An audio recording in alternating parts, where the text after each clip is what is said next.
Hey everybody, it's easy and fun to train your shoulders in the convenience of your own home using portable equipment.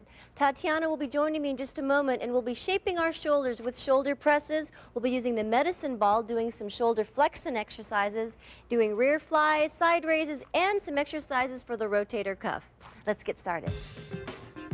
You don't have to join an expensive gym to get an entire shoulder workout in.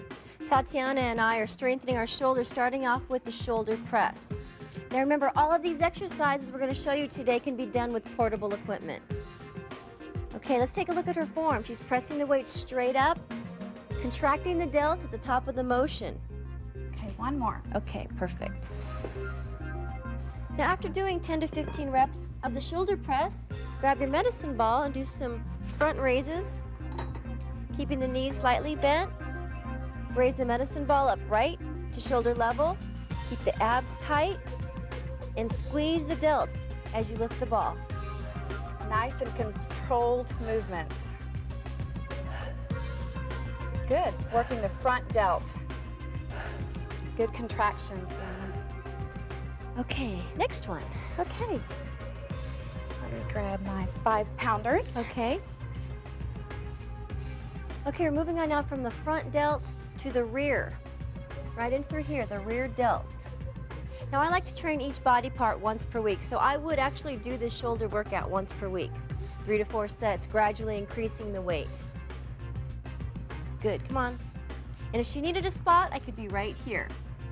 This exercise is very important. When you do this movement, you want to make sure and keep the body very centered, very stable. Good, Tatiana. Stabilization is the key to this exercise. That's right, the word for the day, stabilization. One more. Okay, an easy way to now move on to the side head of the deltoid is just to stand upright.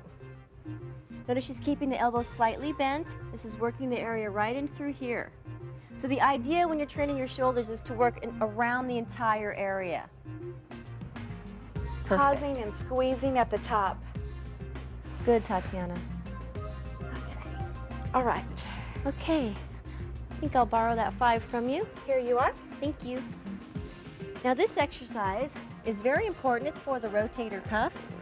Lay on your side. Keep the elbow next to the waist. Forearm perpendicular to your body. And raise it up. It's very important to strengthen the rotator cuff. If you've ever heard any tennis players, volleyball players, they say, oh, I have a rotator cuff injury. You know, that's very common. Do you know people that have had that? A lot. That will strengthen this area. But also keeping the elbow stabilized. Another variation of this movement, you can put your arm straight out and lift it up. You don't want to lift it straight up because then you're going to release muscle. You want to make sure and keep the movement on the rotator cuff. And the last variation for this exercise is to work the Superspinatus. You like that? Say that 3 times fast. Can you say it again? Only once per show. You want to make sure and use a very controlled movement. The first 30 degrees is where you're working the rotator cuff, right in through here. If you bring it up any higher, you're bringing in the delt. You can really feel this. Yeah, you can see it working right on. Youch. Okay.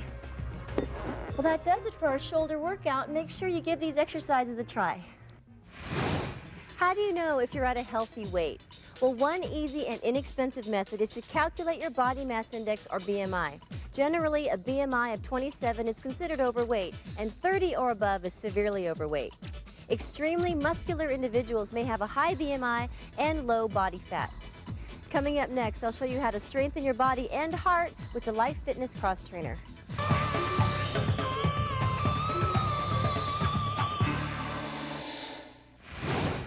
Now, we've all seen cardiovascular exercise equipment in the gyms, but I bet there were a few things you didn't know that you could do to make your cross-training workout more advanced.